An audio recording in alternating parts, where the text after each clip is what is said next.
It's all about trying to keep the rivers clean or cleaning them up. I mean, we got 725 impaired waterways. No, we're the ones that were reported. So yeah, it's bad. Some people need to do their job or quit. That's a reference to the Iowa Department of Natural Resources and Environmental Protection Commission.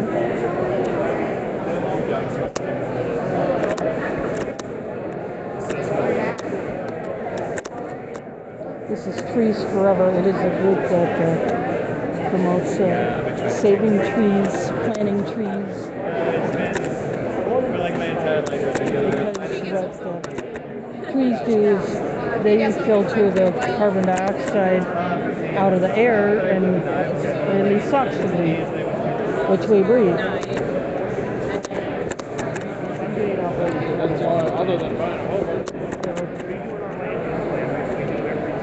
People who are not upstairs, they're lobbying on bills that they want to pass and what to kill.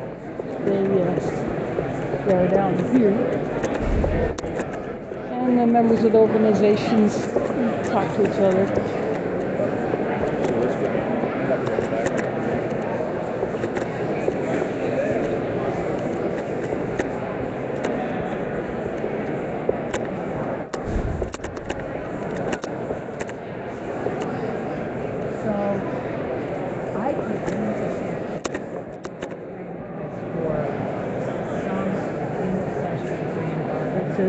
It's our legacy, and then there's a hashtag that's our legacy. Hey. Hello. I'm live streaming. I'm showing my viewers what's going on here. And I took pictures of the tables earlier. Oh, cool. Okay. Yeah, I was downstairs giving a training. Cool. Even if it's not. Yeah, do you have any questions about it? There are 5 House members that are working, and I think this is what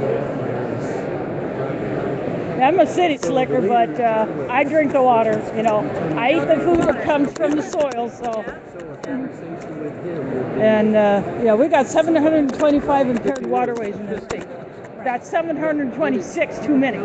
Yes, I agree wholeheartedly. And I have been with other people dogging the DNR to do their job, which they're not. Well, we're here to encourage legislators to push it. Provide adequate funding. Yeah. And you know, stop. You know, the Bakken pipeline is 2/3 of the way towards complete approval. Yeah, that's scary. Yeah, I was there when the Iowa Utilities Board announced their decision, and yeah, we are not happy. Yeah, no. But the pipeline fight continues. We're not going to stop it until they actually give up, or everybody who tries to stop it gets arrested. You know. Yeah. Well, and then hopefully there will be other people. Yep. I mean, the KXL got stopped. So hopefully we got enough momentum to stop the Bakken. There's a lot of opposition. Oh yeah. Yeah, talking about the Bakken pipeline and how we need to get away from fossil fuels.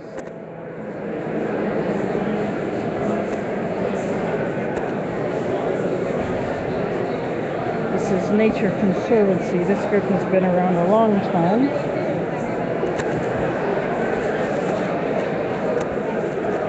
Iowa Environmental Council that has also been around a long time.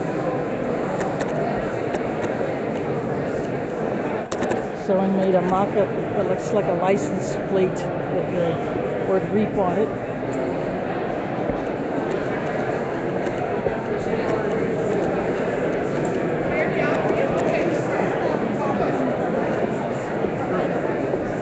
I'm just hanging down here waiting for a speech.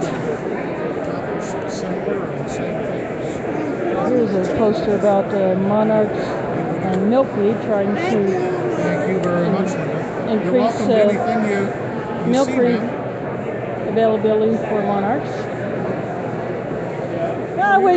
Oh, pretty good. I wish I could have a milkweed plant, but I live in a third floor condo. Oh, well, I don't even have a balcony. well, there goes that idea. Yeah. No patio plant for you, huh? Nope. Nope. Huh. Heck of a deal. Well, you're welcome to any of our publications or resources. Yeah. Unfortunately, I don't even have a place to stick a bumper sticker because I don't own a car. I do this. Well, there's nothing wrong with that. Yeah, my bus pass. That's wonderful. Thank you for stopping by. Yeah, you're welcome. You're welcome to have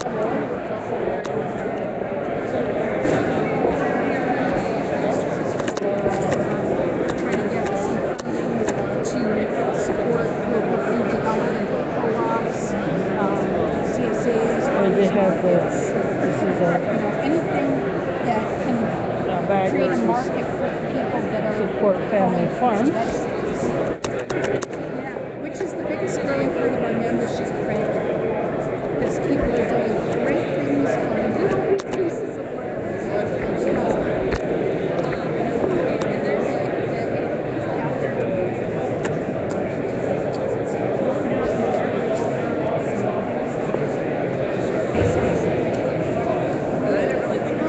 We could, because maybe some of the most successful CSAs in the state are some The of our CSA, what she's talking about, is members right here. it's a cooperative where This is Andrew. farmers can sell directly to people who paid to be a member of this cooperative.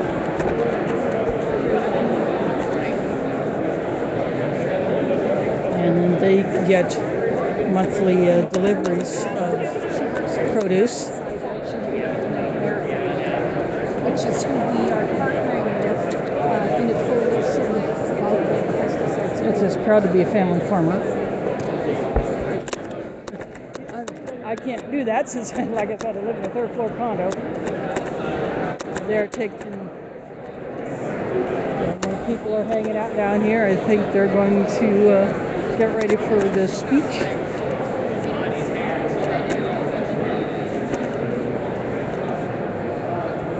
That will be at probably about 9:45 Central. So right now people are just hanging out down here.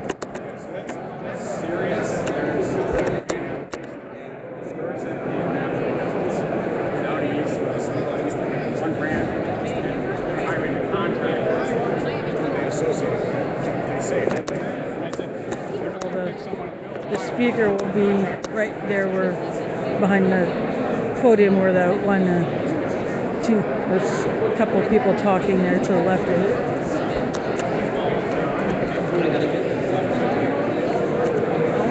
So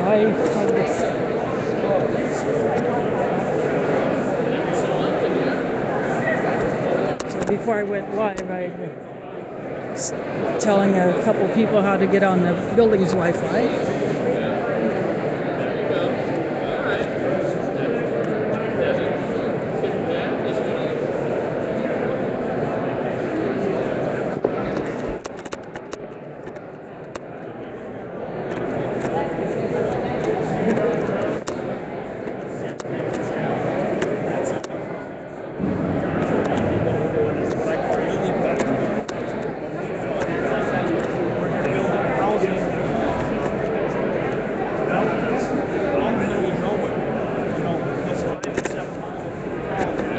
There are other people who are here just attending, and they took a lobby training on how to do that.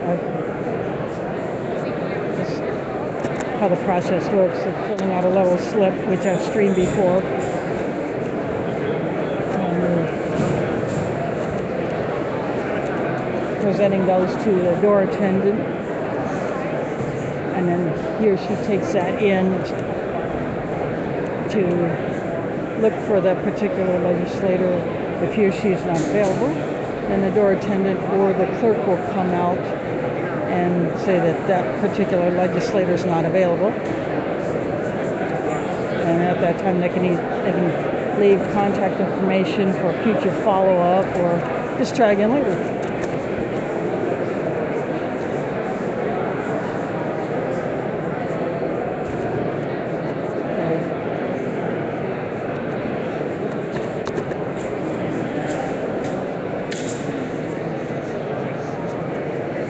Gotta watch those live ones. A button got away from me.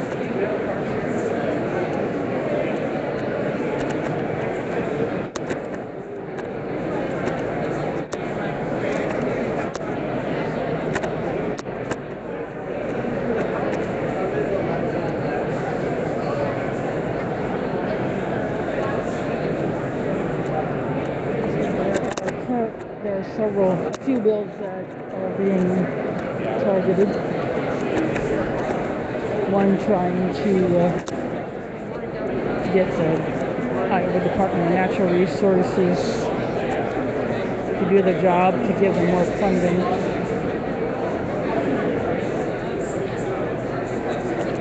So that would be good if that one passes. And then there's another one which is bad. That might be like allowing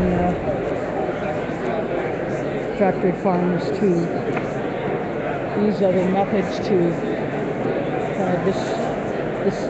hide where they put some of the manure, allowing them to transport it more than say 30 miles.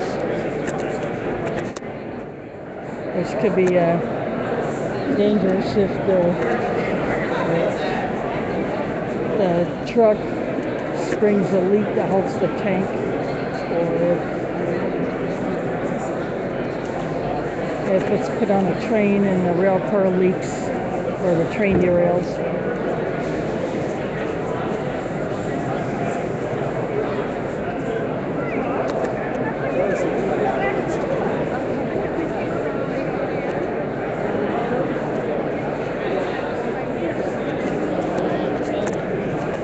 That one is not good.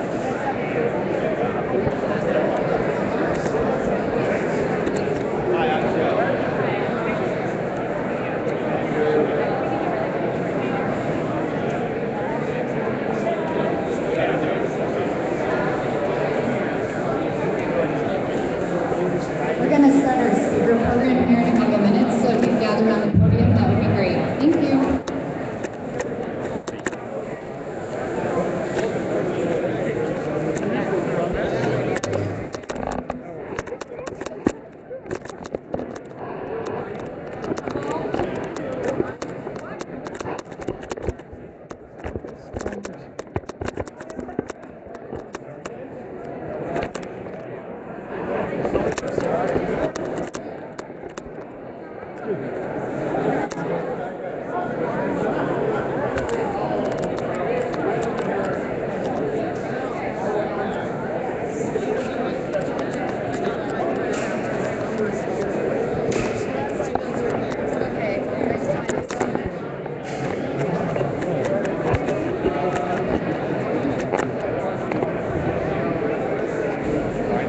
Light's pretty bright here, so maybe I might have to go to the side.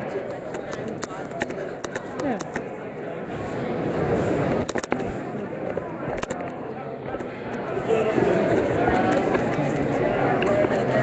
I'm just making some adjustments. Yeah, I think that'll be a little bit better.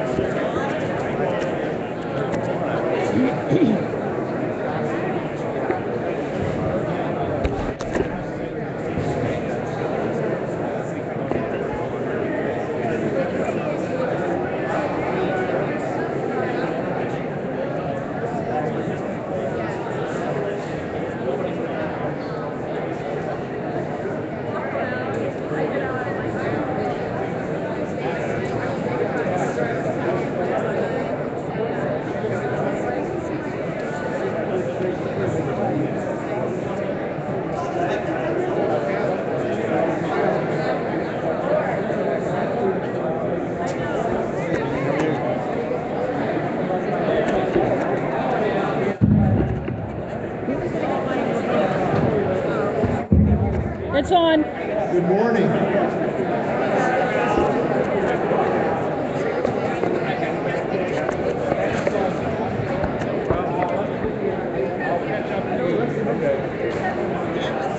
Good morning. Good morning. Thank you very much for coming today for Lobby Day. We have 5 outstanding representatives who are leading advocates in clean energy and clean water. I'm very glad that you're here today. I do want to take just 1 second because we're all thinking about the victims and families of what happened in Belgium. We're here today because we're doing it the small d democratic way of trying to change public policy to better protect land and water. So we are very grateful for you to do this. And now I'm just going to go introduce the speakers right now. Our first speaker is State Senator David Johnson. Senator? Thanks, Ralph. Thanks for being here today.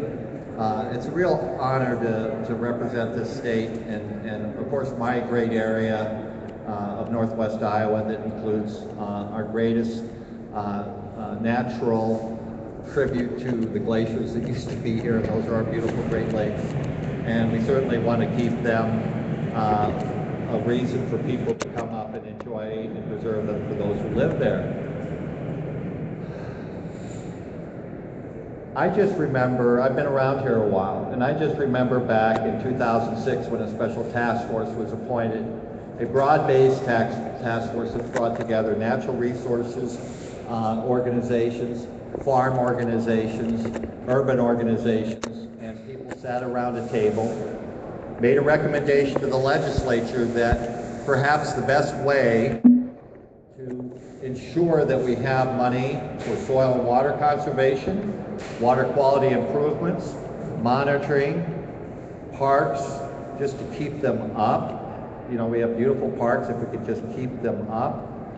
Trails, REAP, I'm glad it's REAP Day today. REAP has been a terrific program in Northwest Iowa. But the best way to do that is for all of us to share in the project. Basically what it comes down to is that 63%, as you all know, voted in 2010, told the legislature, raise the sales tax. We'll all share in it together. It won't be just farmers.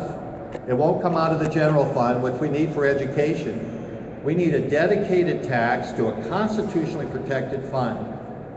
I can't emphasize that enough. There is some pushback on this, on the Natural Resources and Outdoor Recreation Fund, that it'll take money away from schools. No, it won't. It won't. It's a dedicated tax to a constitutionally protected fund. Now, there are those, as you probably know, I've been doing a little writing lately. There are those who say that those 63% of Iowans just didn't know what they were voting on. Imagine. Think of that every time you go into the voting booth. Iowans are educated people. They are forward-looking people, and that's what this is all about. So I just encourage you, keep up the fight. Can we get it done this year? Senator Dearden and I, on a bipartisan basis, have introduced a bill. We did it last year, did it the year before that even, but this year's bill that's in the hopper and the Ways and Means Committee in the Senate File 504. So let's continue to put that pressure on. I'm not leaving here till we get this done. I've got a couple more years left, but I want to do it this year. And I want to give a big shout out to Marion Gelb from the Iowa Natural Heritage Foundation. I mean, you got to read her op-ed piece as well. I kind of laid out the framework.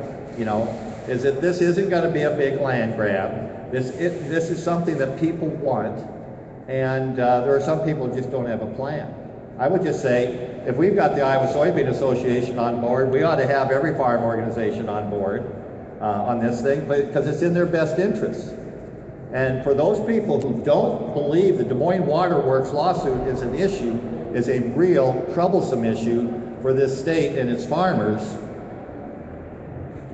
I tell people this: 1 out of every 5 Iowans is getting clean water from the Des Moines Water Works. 1 out of 5. It's a serious issue. We all want quality water.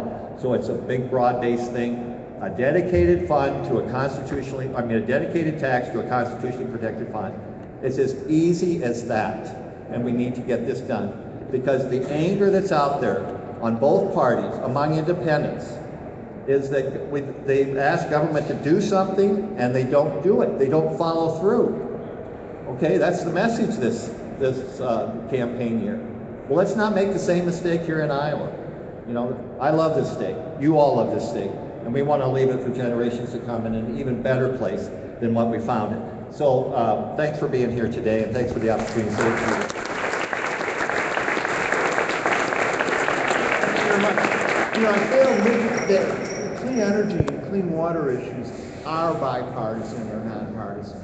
David Johnson is a Republican, and now I'm going to introduce a Democrat. And John Forbes is a Democrat from Urbandale. John, Representative Forbes.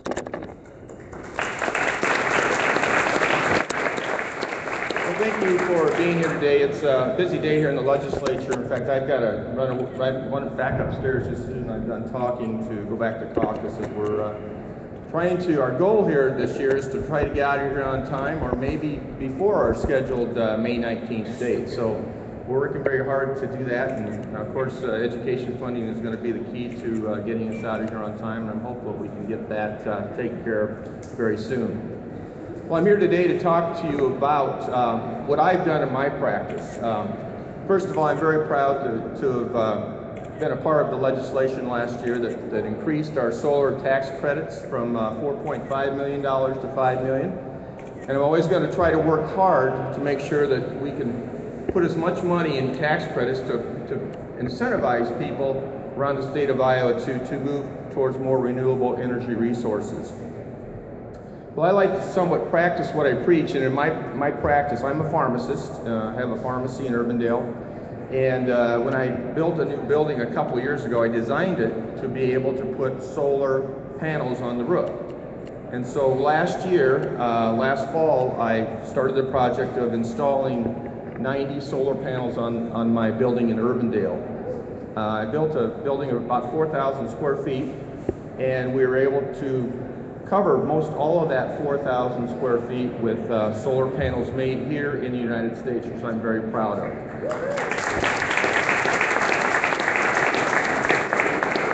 And one of the things when I did this project is the way my roof is designed, it's a flat roof, and so you really can't see the panels from the street.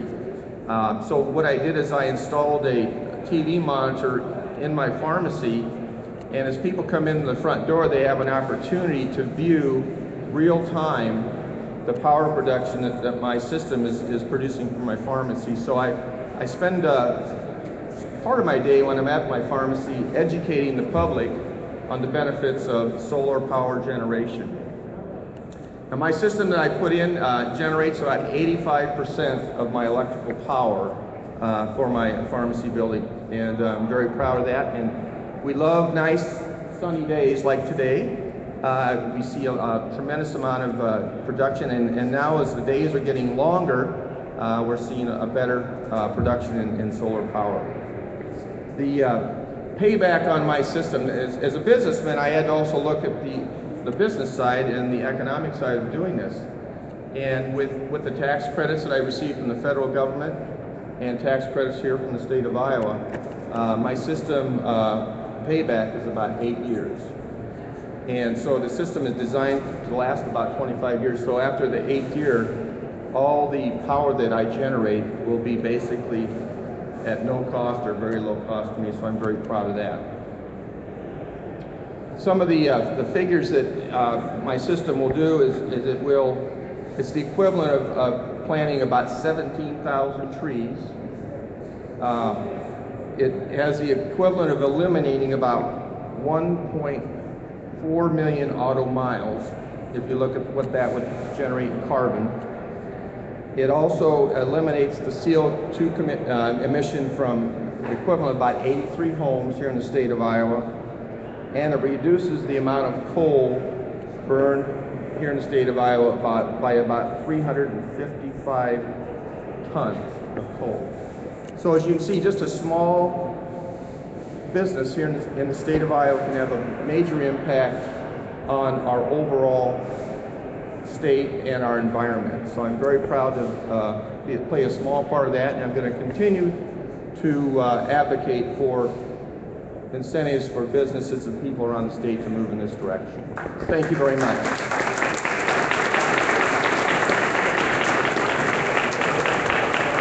You've heard from representatives of both parties, and you've heard some of the economic and environmental benefits. Now I want to introduce Janine Moody, who is Executive Director of the Iowa Public Health Association, because so much of what we do impacts and can positively impact health. So please give a warm welcome.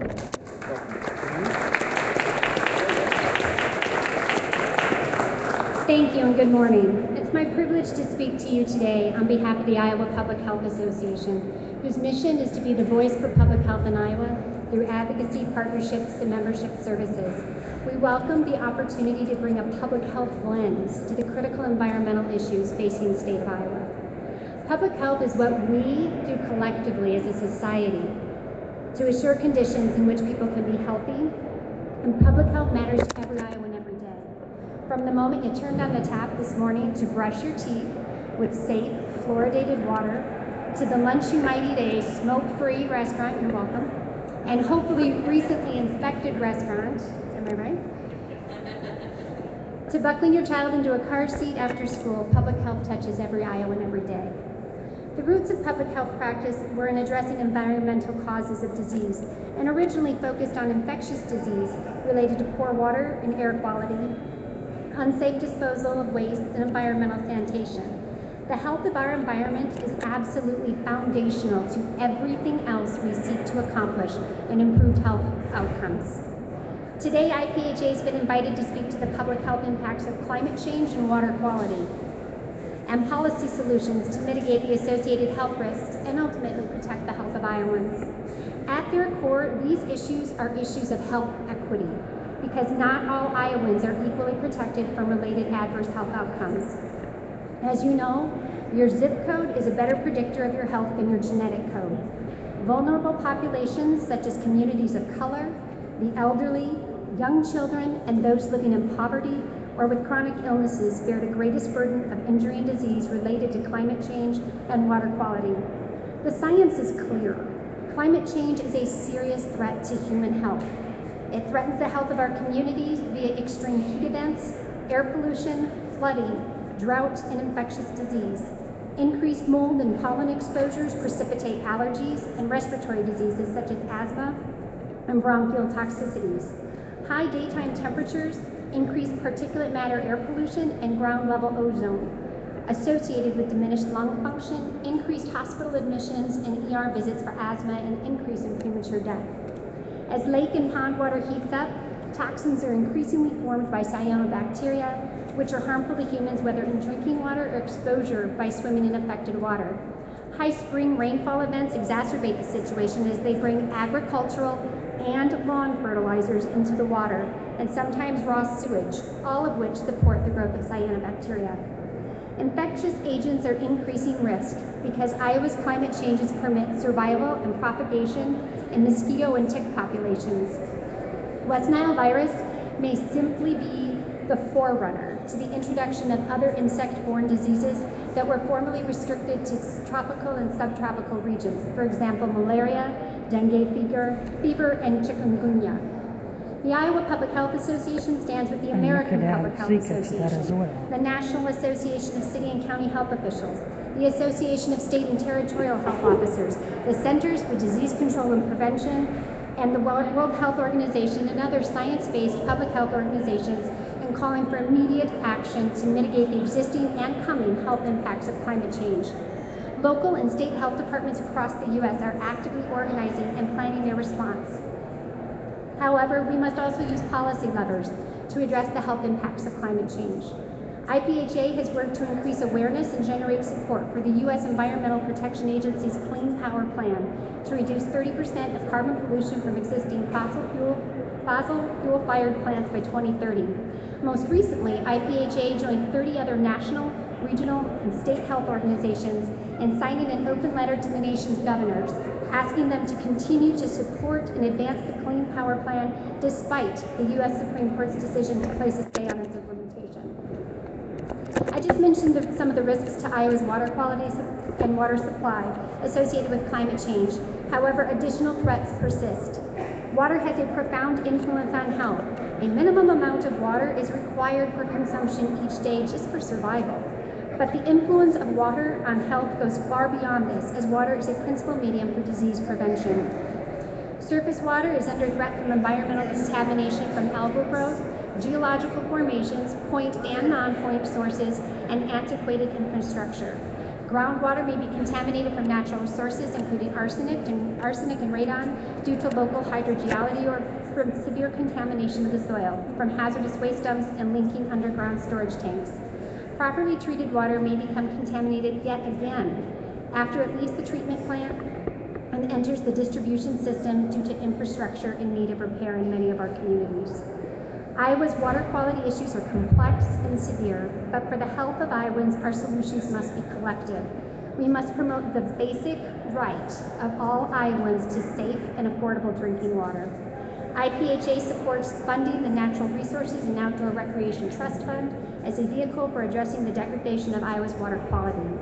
In closing, the Iowa Public Health Association advocates for opportunities that leverage a healthy environment to improve rather than harm the health of Iowans. Thank you.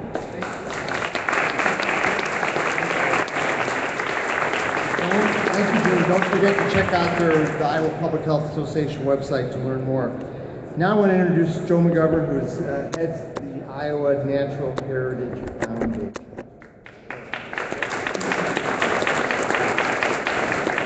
Thank you, Ralph. Good morning, everyone. Good morning. Thanks for being here. I want to personally thank Senator Johnson for having the guts to stand up for I Will and his op-ed. So thank you, Senator Johnson. I want to thank Representative Forrest for his leadership and energy. It's a great thing to have in Iowa, and we have champions. I'm going to talk about REAP and I Will. As president of INHF, as co-chair of the REAP Alliance, and a part of the executive committee of I Will, I want to say thank you to all those members and let you know that we're fighting. Sometimes it's behind the scenes, but we're fighting for this cause. Now, REAP, one of the most successful conservation programs in Iowa history, period. 26 years of funding. Tell your story. Tell your story, how it's helped your community, how it's helped your county conservation board, how it's helped your farm. Tell your story. Your representatives and senators and governor need to hear your stories. There will be a tax on this. There will be. We need it fully funded, and we need that formula to be preserved. That message is simple. Please talk to your representative, talk to your senator, tell your positive story. Do not listen to the naysayers who are somehow against this most popular conservation program. These loud few could drown our voice out. Do not let that happen. Now think about 2006. Stakeholders got together and they said, we have unmet needs. We need to do something big and we need to do something now. That was 10 years ago. Out of that was born the Natural Resource and Outdoor Recreation Trust Fund. All those stakeholders, including some of those few who are now against it, were there to help form this. The legislature did their part in 08 and 09. That ball went from us to them, and they hit it back. They put it on the ballot. In 2010, what did we do? We did our part. We knocked that ball back. Guess where it is today? It is up to the legislature to fund I Will. Yes, it could be a sales tax. That will be sustainable. That will be reliable. These are all of our unmet needs. They need to hear our stories. They need to hear how this is going to be positive for Iowa.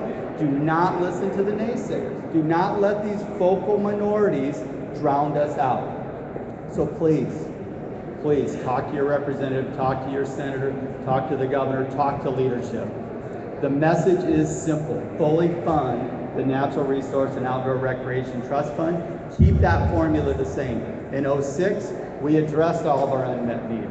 That formula is strong. Don't let them tease this apart. If we let them tease this apart, we will lose. We will lose. So talk to them about REAP, fully funded at $20 million. never been fully funded. The legislature did their part 2 years ago, and there were vetoes. There were vetoes 2 years ago, but they funded that at 25 million and knocked it back to 16. So, fully fund REAP, keep that formula the same, fund the Outdoor Recreation Trust Fund, I will, and keep that formula strong. So thank you for being here. I really look forward to talking to a lot of you. Really appreciate it. Thank you.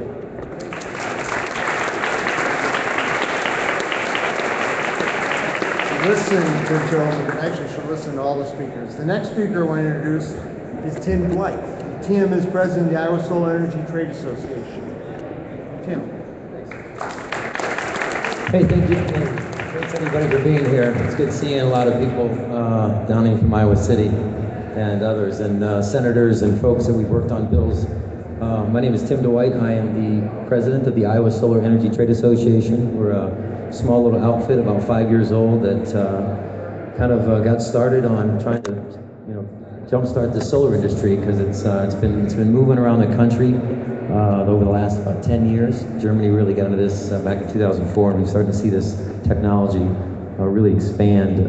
So we fight for a lot of policy. We do a lot of public outreach, a lot of public education too, because none of us knew a lot about cell phones and computers 10, 15 years ago.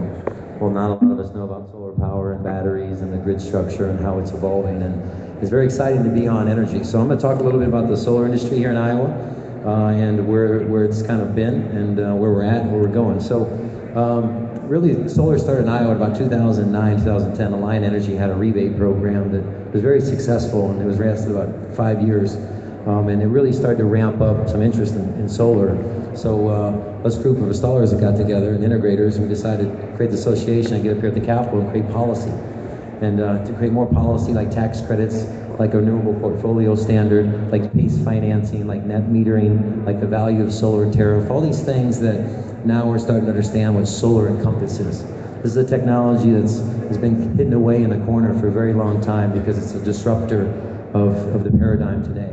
It's going to massively change the way that we source energy from here going forward. And solar is an incredible growth rate. It grows about 30% a year here in the state of Iowa. Our solar industry is growing about 12 times faster than the national economy.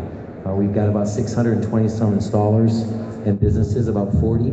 And we've done that with just about $11 million tax credit. We've seen about almost $90 million of private investment go into this industry, which is very exciting. It's creating a lot of jobs. And these jobs are local jobs, local rural jobs. We're seeing a lot of our industry right now is being deployed on the farms, on confinements, on dairies, on just normal typical farm ground that's maybe not as it doesn't create a big enough yield. So we'll move to maybe solar, because it's interesting. We look at prices of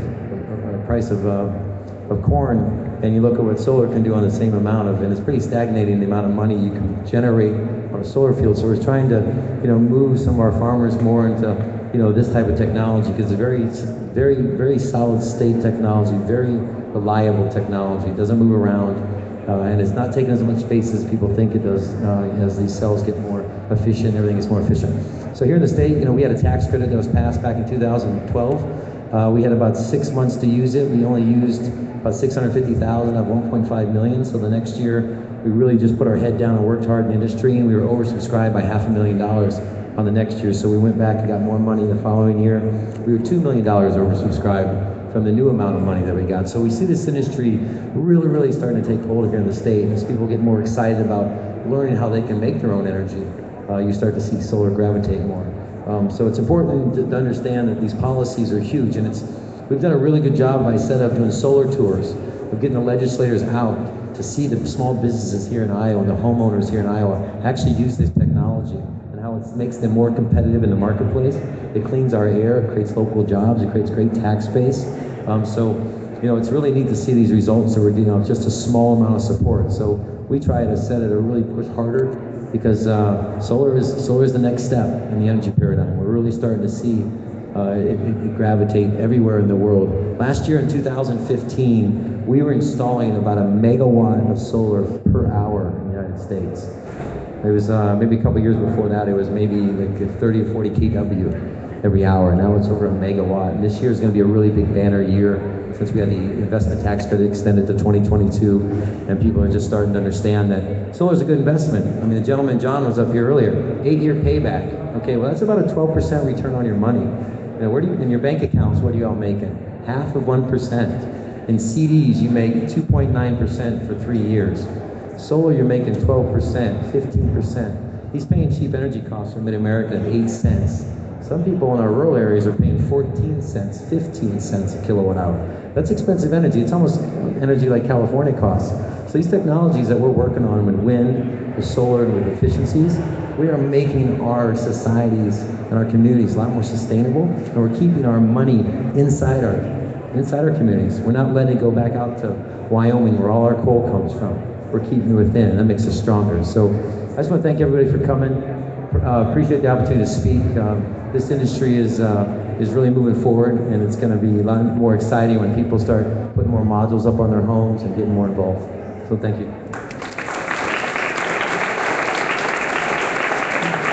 Thank you very much. Just briefly, I hope people feel very supportive and confident, more confident by hearing from this diversity of speakers on clean energy and clean water. So when you go forward, you know that what you're saying has support from these kind of experts. And when you talk to your elected officials, your representatives and senators, what you need is transfer that kind of confidence and let them know that you support them, that you would like them to speak out. You almost give them permission to speak out. You reinforce for them to speak out. And that's what we have to do. That's what we need to do. Feel very comfortable about it. Saw this great diversity today. One final note, there is a solar car and trailer outside the doors down there, and I hope you take a chance just to step outside this beautiful day and look at real-life exhibits right outside those doors on the west side of the Capitol. But only do that after you contact your elected officials.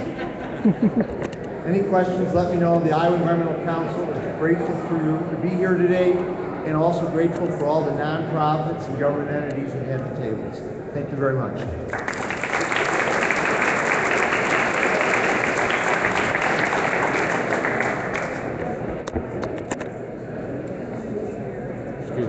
Sure.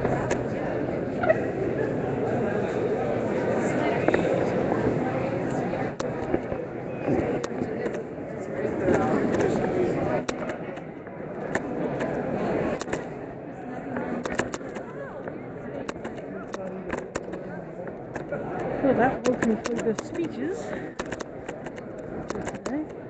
Looks like this table has, they've recovered these tables over here.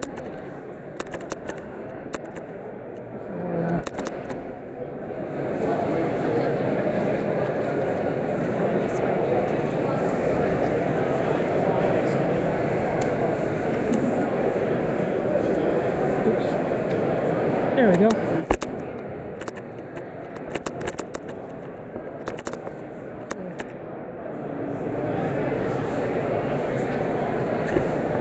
This is two children's resource centers, Woodward and Glenwood. They've set up, so they've joined the Capitol election here today. Not part of this, but I just been covering, but I saw the tables get populated and some new ones over there added. Looks like they are doing some activity over there.